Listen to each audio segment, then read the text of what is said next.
We went from Marseille down through the Panama Canal, through the Caribbean, and into Manila Bay in the Philippines, and we landed there.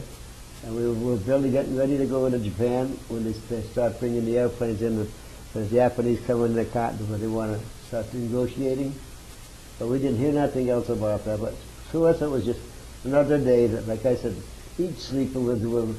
I remember we went out of detail for five minutes, and that was it. Everything was. We didn't do anything we didn't have to. Were you already in the Pacific when they dropped the bombs? I was on the LST 580 called to Tokyo Bay when they dropped it. Our outfit was scheduled for the invasion of Japan, and we were not trained for it because we were engineers. Our job was built. And after we got there, we found out we took over. They built for the 1941 World Series. Olympic. They built a great big stadium, a swimming pool in Japan, and so we took that over. And they were all laughing. How the heck did you engineers chase MacArthur's cavalry out? But the first cavalry was MacArthur's pet. So he made, if somebody went into town, MacArthur, it pulled back him and put his soldiers in his pride and joy. So, but that wasn't, Patton wasn't like that. Patton, he was right with us.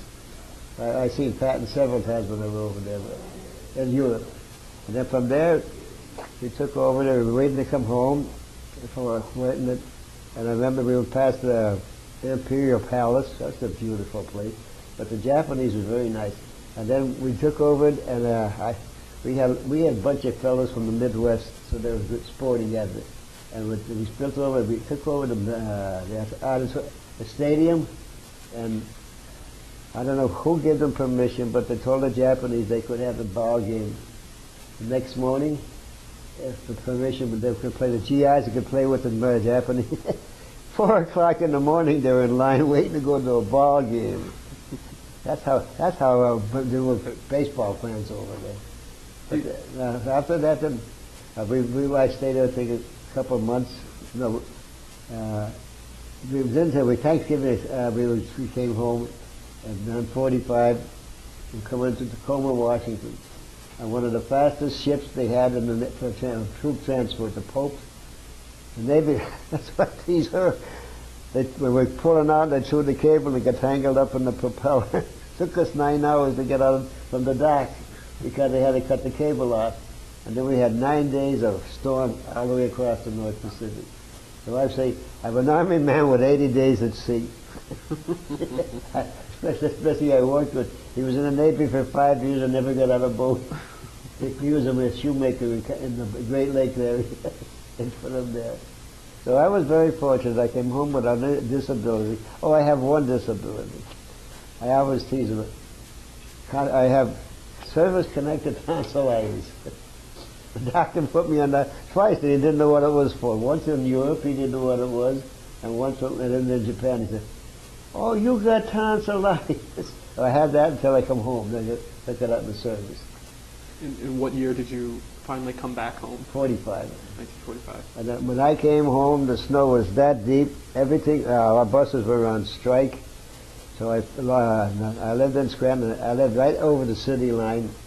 The only thing that was running was a cab. So I had a cab driver take me home, and another fellow. The other fellow, he couldn't make it all the way because up on the hill.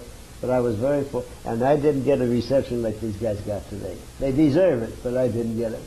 4 o'clock, I think it was in the morning. Snow, like I said, my wife, it was so cold. My wife had all the cracks in the door packed up with all the rags she could because we faced to the west and the wind was blowing. And when I knocked on the door, she knew I was coming home because it was in the local papers. But not at that time of day. Mm-hmm. But like I said, when I see these guys getting parades and getting up citations, I was glad to get home. That was good enough for me. Well, afterwards, did you experience any parades or welcome home? Oh, no, not that I know of, outside the family. But after I did come home, they gave us 6 months off. We could furlough if you wanted it. But after a month, I went to my boss. I said, I had already started being an apprentice and a toolmaker. I said to the boss, I want to go to work. He said, okay, so I started to work. And I went to tool and die maker under the GI Bill. So that was pretty good. So since that, out of that, I was very fortunate that We had 2 girls after that. And one lives down here in Philadelphia area. The other one is in California. And the one in California is the oldest one, and she just got citation from Italy for a book she wrote, La Bella Lingua. Oh. You know that language? Yeah, I do, actually. That's what we everybody.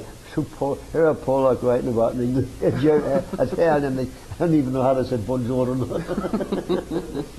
But I do remember two incidents in my life in the Army that I got a kick out of.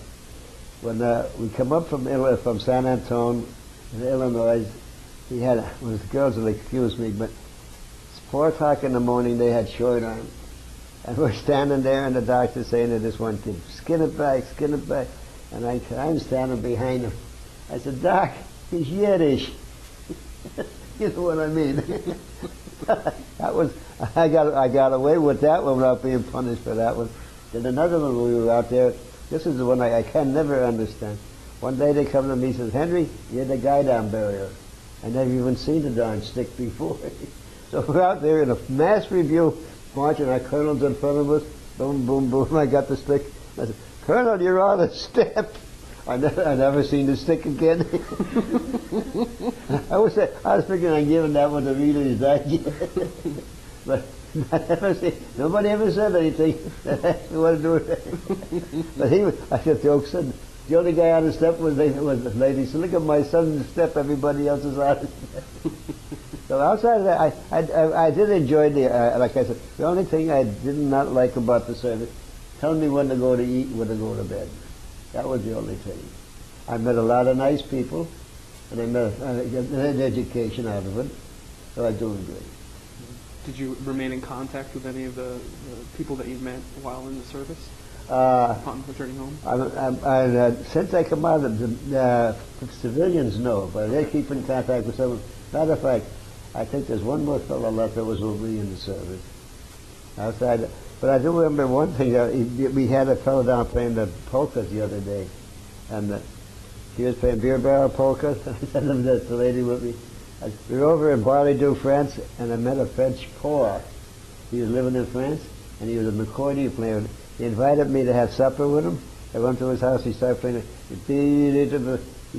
Oh, can I play this, or will I get arrested? I said, that's from my hometown square. So he was afraid because he was playing beer barrel polka, they were going to have him arrested, because like the Germans were strict on something. So outside of that, no complaints. I came healthy, thank God. And like I said, only one service connected. No Purple Hearts, so I lost out on the deals there. But then after I come home, I joined the VFW, and I was commander of VFW Post 25 in Scranton, over 2,000 members at that time.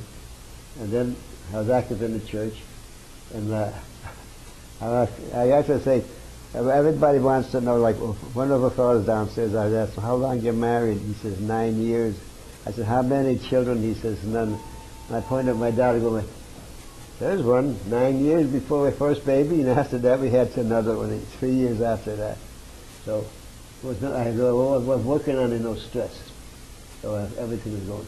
And I was very fortunate. My conditions were that if I lost one job, I was in 2 weeks later I was in another because of the tool making. So outside that, everything, no complaint. Do you have any other memorable experiences from the war that you'd like to share? You mentioned that you had the opportunity to see General Patton. Oh yeah, well remember Patton, as a matter of fact, we built a bridge, and they named it after General S. Patton across the Rhine. But I seen a picture on a TV they showed one time.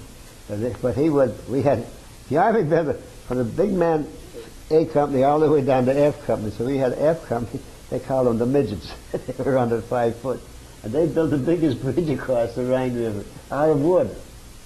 And it went a little bit of an angle because of the cliff.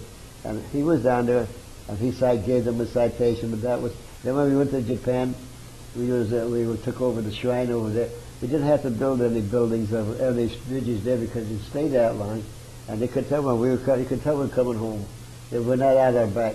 We could do what we want. So I went out on a 5-minute detail with a Japanese kid, and he gave me the little statues that they had, the Shinto dolls. I sent them home, but the kids thought they were toys, so they played with it. So, but I was fortunate